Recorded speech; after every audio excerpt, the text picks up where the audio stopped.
वही जय और विजय है। शिशुपाल और दंतवक्र, शिशुपाल का ही भाई था दंतवक्र, उसको भी भगवान ने मारा। भगवान ने जब सुदर्शन चक्र छोड़ा, शिशुपाल का वध हुआ तो भगवान की उंगली कट गई। भगवान की उंगली से रक्त बहने लगा। द्रौपदी ने देखा, सारी पटरानियां वही थी लेकिन कोई नहीं उठी। द्रौपदी ने देखा कि कृष्ण की उंगली से खून आ रहा है, तुम अपनी साड़ी को फाड़ा और भगवान के पट्टी बांध दी। और भगवान सोचने लगे, द्रौपदी तुमने मुझको पट्टी बांधी है, आने वाले समय में मैं इसका ये जो मेरे ऊपर बोझ चढ़ गया है इसका मैं जरूर उतारूंगा। तुमने जो मेरी सेवा की है इसका ऋण मैं उतार दूंगा। राष्ट्र यज्ञ पूर्ण हुआ और राष्ट्र यज्ञ में पूर्ण होने के बाद ऋषि महाराज को स्नान कराया गया। स्नान के बाद राष्ट्र यज्ञ के सफलता पर ऋषि महाराज को एक महल प्राप्त हुआ। वो महल ऐसा महल जिसमें दुर्योधन को भ्रम हो गया। और जब दुर्योधन उस महल में गया तो द्रौपदी ने ऊपर से कहा, ऐसा भ्रम हुआ कि ऐसा लगा जैसे पानी हो। दुर्योधन को जब भ्रम हुआ तो द्रौपदी ने हंसते हुए ऊपर से कहा, अरे अंधे के तो अंधे ही होते हैं। ये दो शब्द पूरी महाभारत का कारण बन गए।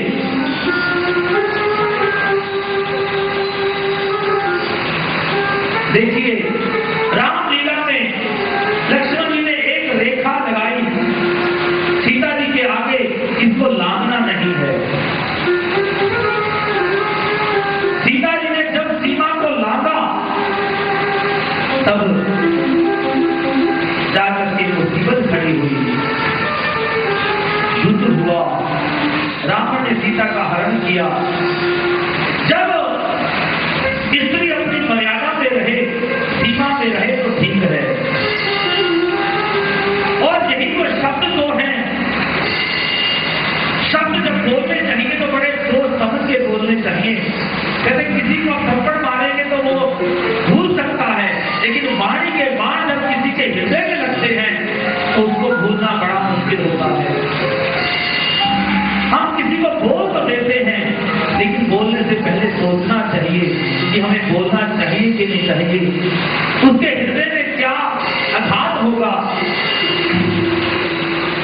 आज वाणी के बाण ऐसे चले हैं कि पूरी महाभारत का कारण बन गए।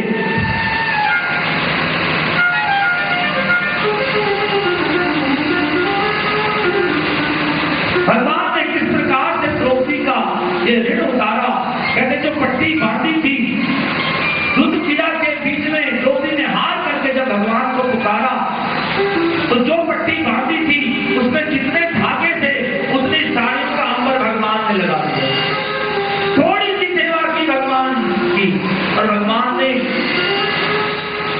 उस पट्टी के अंदर जितने धागे थे उतनी साड़ी का अंबर लगा दिया। महाभारत का युद्ध हुआ, भगवान ने महाभारत का युद्ध करा करके बहुत से असुरों का विनाश किया और गीता का उपदेश प्रदान किया। इस प्रकार से ये लीला हो रही है। ऋषि महाराज ने सुखदेव जी के चरणों में प्रणाम करके कहा कि भगवान आप मुझे भगवान श्री कृष्ण की लीलाएं बड़े विस्तार से सुन रहे हो, बड़ा आनंद आ रहा है, लेकिन आपसे सुनना चाहता हूं कि द्वारिका में कोई भक्त हुआ है जिस पर भगवान ने कृपा की हो।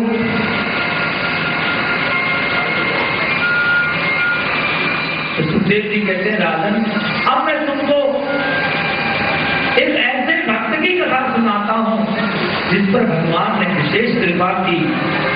उन भक्त का नाम है सुदामा।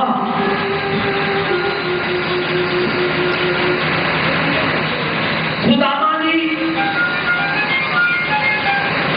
जब भगवान श्री कृष्ण गुरुकुल में संदीपनी मुनि के पास विद्या अध्ययन करने के लिए गए तभी से सुदामा के साथ में मित्रता हो गई। ऐसी मित्रता कि ना सुदामा जी रह सकते हैं कृष्ण के बिना, न कृष्ण सुदामा के बिना रह सकते हैं।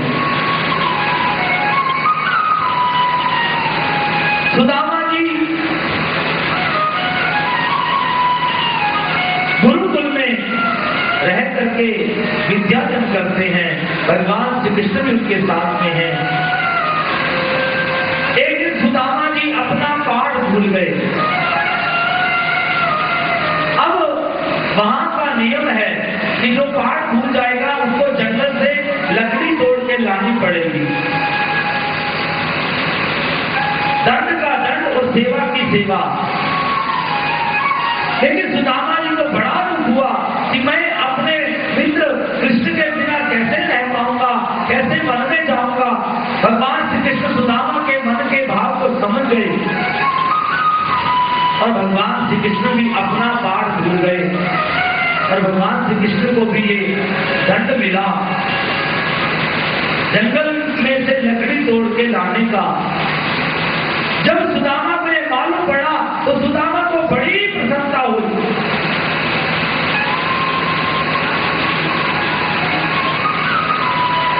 कि मेरे सामने भगवान श्री कृष्ण जाएंगे।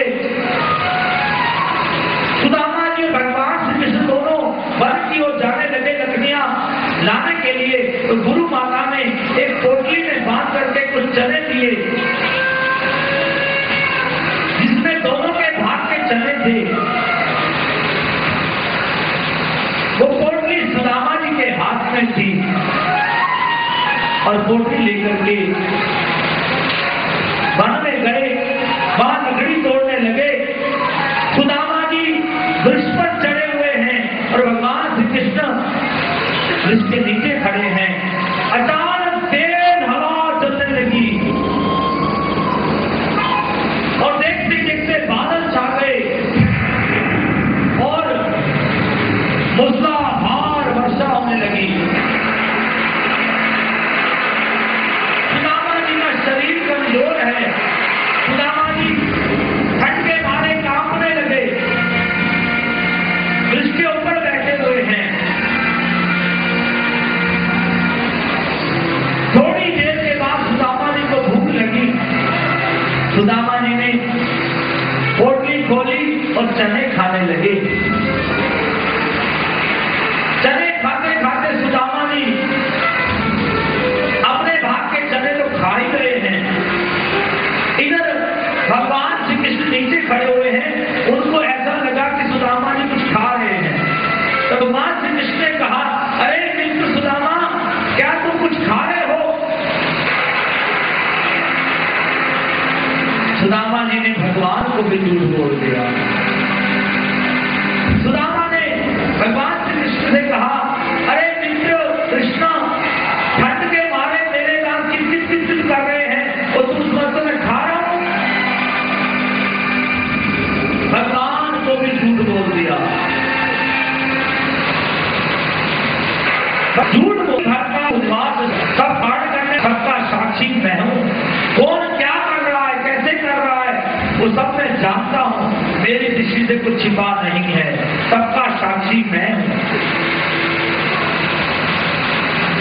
भगवान को हम भोग लगाए बिना खाते हैं। भगवान को कोई फर्क नहीं पड़ता। लेकिन भगवान श्री कृष्ण गीता जी में यही कहते हैं, जबकि शिष्टाचार संतो उठते सर्व सही भुजते तरम पापा ये भजंत आत्मकाल। कि जो बाजार से सब्जी फल ला करके रसोई बनाता है, फल काटता है, स्वयं खा लेता है, मेरे को भोग नहीं लगाता, तो साक्षात वो पाप को खा रहा है। लेकिन जो मेरे को भोग लगा करके खाता है वो प्रसाद बनता है और उसको पाने से उसके पहले पाप समाप्त हो जाते हैं।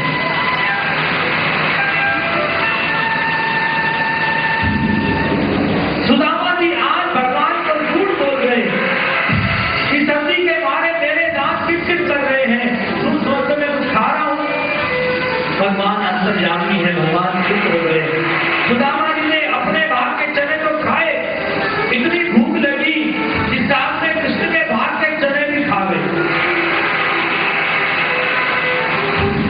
और जब बारिश रुकी, सुदामा जी नीचे उतरे तो भगवान से कहने का, अरे सुदामा, ला मेरे भाग के चने तो दे दे मेरे को, उसको भूख लग रही है। सुदामा का सिर एकदम नीचे झुक गया। अरे क्या बात है सुदामा, दो ना मेरे भाग के चने तो उसको मैं खाना चाहता हूँ, उसको भूख लग रही है।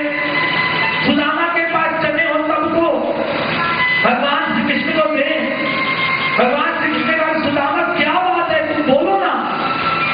सुदामा ने कहा, कृष्ण, मुझको इतनी भूख लगी कि मैंने अपने भाग के चने तो खाए, तुम्हारे भाग के चने भी खा गया।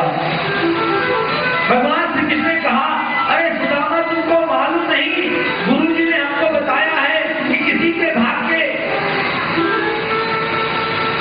चने खाने पर या किसी के भाग का खाने पर क्या फल होता है। जो किसी के भाग का खाता है उसको दरिद्रता का भोग करना पड़ता है। सुदामा ने कहा, कृष्ण, विमुख